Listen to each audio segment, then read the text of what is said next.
In today's video, I'm going to teach you how to navigate QuickBooks effectively to manage your inventory quantity adjustments. QuickBooks by Intuit is a powerful tool for managing your business finances, and gaining mastery over its features can enhance your efficiency.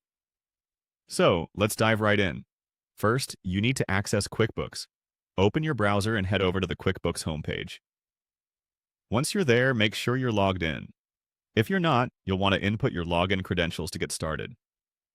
Once you're logged in and on the homepage, you'll see a variety of options related to managing your business. For today, our focus is on adjusting your inventory.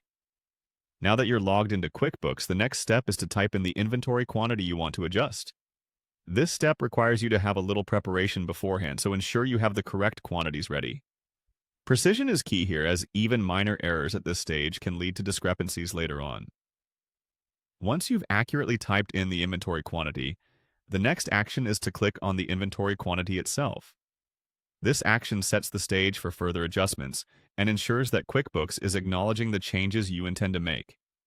After that, proceed to click on the adjustment date. This is crucial because it records when exactly this inventory adjustment is taking place. Make sure the date you're selecting aligns with your bookkeeping and records. Following this, you'll need to click on the reference number. The reference number is an integral part of tracking and should be something meaningful that can be referred back to when reviewing your inventory changes later.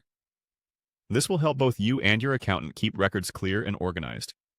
Next, click on the adjustment reason. This is where you explain why you're making this inventory adjustment. It might be due to a discrepancy found during a stocktake or perhaps an error that needs correction. Whatever the reason, ensure it's clearly noted here to avoid any confusion down the line. You're almost through the process now. The penultimate step is to click on the inventory adjustment account. It's crucial to select the correct account here, as it will reflect in your financial statements, impacting your business's accounting processes. Choosing the right account ensures the adjustments are tracked and categorized correctly. And finally, if for any reason you need to cancel what you've been doing, you can simply click the cancel button. This takes you back to the previous stage without saving any changes. It's a great feature for moments when you need to pause and reevaluate the adjustments you're making.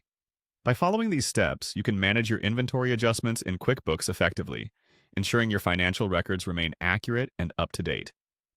Thanks for watching, and don't forget to subscribe for more helpful tutorials.